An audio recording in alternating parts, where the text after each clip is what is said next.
Bharatiya Janata party పెద్దలు NDA కన్వీనర్గా చంద్రబాబు గారిని నియమించబోతున్నారు అంటూ జాతీయ మీడియాలో వార్తలు వస్తున్న నేపథ్యంలో ఈ ప్రచారంలో వాస్తవం ఉందా లేదా అనే అంశానికి సంబంధించి మనతో మాట్లాడేందుకు ప్రముఖ సీనియర్ జర్నలిస్ట్ డివిఎస్ గారు మనతో ఉన్నారు. సార్తో మాట్లాడదాం. సార్ నమస్తే. సార్ నమస్తే.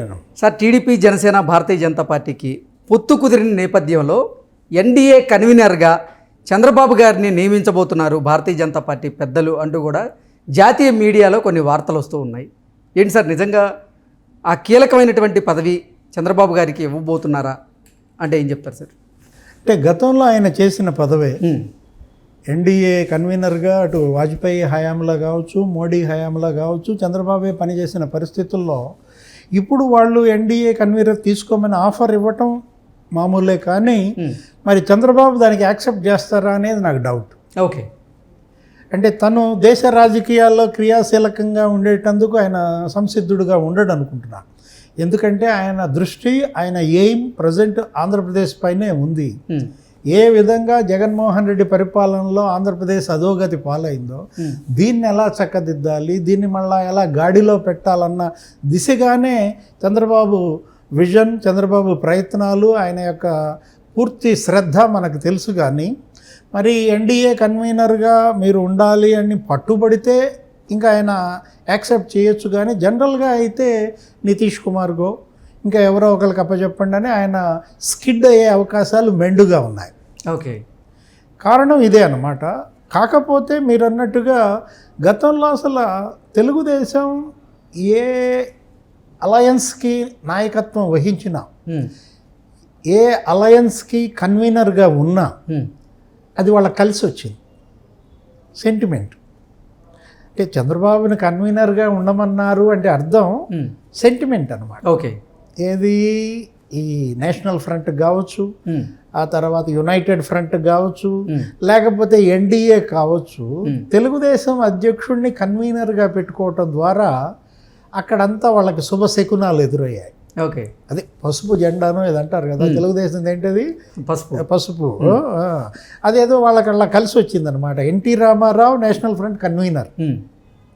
కాకపోతే నేషనల్ ఫ్రంట్ కన్వీనర్గా, అలయన్స్ కన్వీనర్గా తెలుగుదేశం ఉండటం వల్ల అలయన్స్ కలిసి వచ్చింది, కానీ తెలుగుదేశంకి అంత కలిసి రాలి. ఏది నేషనల్ ఫ్రంట్ కన్వీనర్గా ఎన్టీఆర్ అయినప్పుడు నేషనల్ ఫ్రంట్ గవర్నమెంట్ వచ్చేసింది, నీకు రాజీవ్ గాంధీ ఇంటికి వెళ్ళిపోయాడు, విశ్వనాథ్ ప్రతాప్ సింగ్ అప్పుడు మనకి ప్రధానమంత్రిగా ఉన్నారు. కానీ తెలుగుదేశం ఇక్కడ ఆంధ్రప్రదేశ్లో ఓడిపోయింది. లేకపోతే అప్పుడే ఎన్టీ రామారావు అసలు ప్రధాని కావాల్సిన వాళ్ళు అని కూడా మనకి తెలుసు. అవును, వెంట్రుక వాసిలో ఆయన ప్రధాని పదవి కోల్పోయాడు, ఉప ప్రధాని కూడా అయ్యేవాడు, దేవిలాల్ ఉప ప్రధాని అయినట్టుగానే అని కూడా అనుకున్నాం. చరిత్ర కూడా చెప్తాం.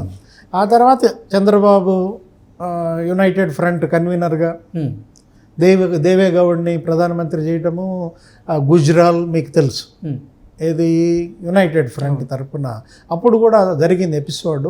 అప్పుడు చంద్రబాబునే ప్రధాని గమ్మన్నారు.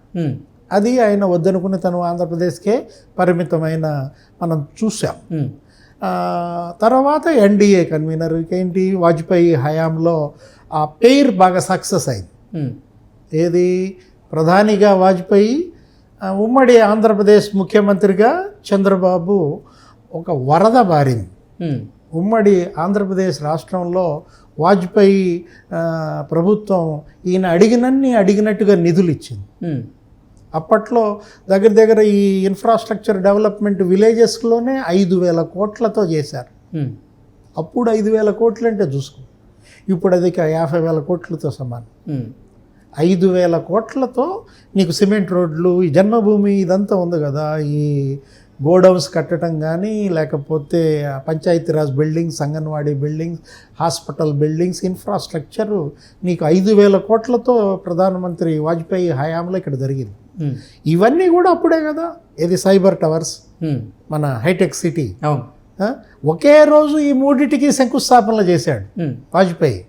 మర్రి చెన్నారెడ్డి మానవ వనరుల అభివృద్ధి కేంద్రం, సైబర్ టవర్స్, అక్కడ బసవతారకం క్యాన్సర్ హాస్పిటల్ ఒకే రోజు అన్నమాట.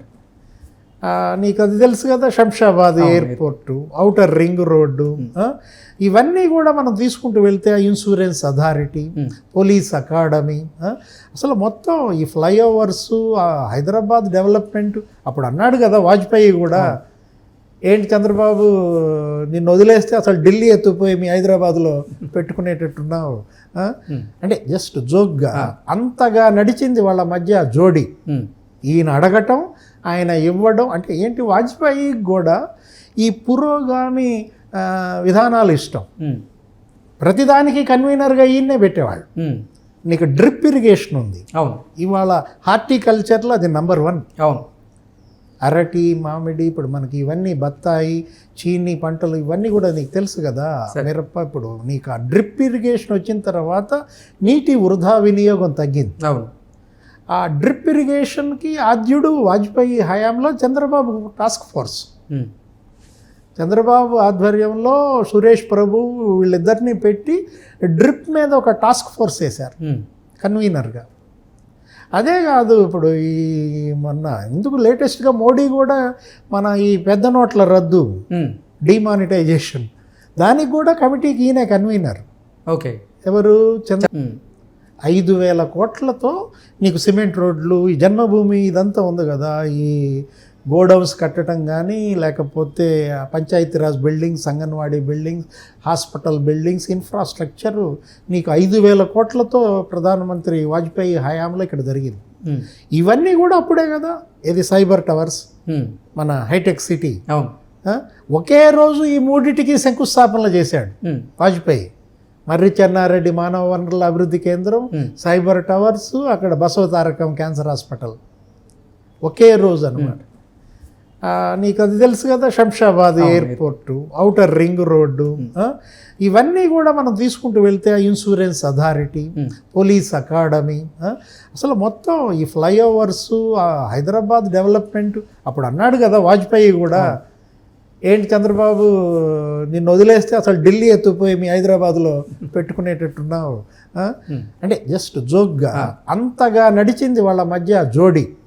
ఈయన అడగటం, ఆయన ఇవ్వడం, అంటే ఏంటి వాజ్పేయి కూడా ఈ పురోగామి విధానాలు ఇష్టం. ప్రతిదానికి కన్వీనర్గా ఈయన్నే పెట్టేవాళ్ళు. నీకు డ్రిప్ ఇరిగేషన్ ఉంది, అవును, ఇవాళ హార్టికల్చర్లో అది నంబర్ 1. అవును, అరటి, మామిడి, ఇప్పుడు మనకి ఇవన్నీ బత్తాయి, చీనీ పంటలు ఇవన్నీ కూడా నీకు తెలుసు కదా, మిరప. ఇప్పుడు నీకు ఆ డ్రిప్ ఇరిగేషన్ వచ్చిన తర్వాత నీటి వృధా వినియోగం తగ్గింది. అవును, ఆ డ్రిప్ ఇరిగేషన్కి ఆద్యుడు వాజ్పేయి హయాంలో చంద్రబాబు టాస్క్ ఫోర్స్, చంద్రబాబు ఆధ్వర్యంలో సురేష్ ప్రభు వీళ్ళిద్దరిని పెట్టి డ్రిప్ మీద ఒక టాస్క్ ఫోర్స్ వేశారు కన్వీనర్గా. అదే కాదు, ఇప్పుడు ఈ మొన్న ఎందుకు లేటెస్ట్గా మోడీ కూడా మన ఈ పెద్ద నోట్ల రద్దు, ఇట్లా ఏదైనా సరే కొంచెం ఈయన విజనరీ లీడర్ అనేది బాగా పబ్లిక్లోకి వెళ్ళింది. రాజకీయ ఎత్తుగడల్లో ఘనపాటి, చాణక్యుడు, అలాంటి పరిస్థితుల్లో మరి చంద్రబాబు నాయకత్వంలో అలయన్స్ పనిచేయాలని వాళ్ళు కోరుకోవటం అది అది ఆహ్వానించదగ్గ విషయమే. ఎన్డీఏ కన్వీనర్గా మరి ఈయన ఎంత మేరకు సుముఖంగా ఉంటారో మనం చూడాలి. Okay, okay sir, thank you sir. నమస్తే.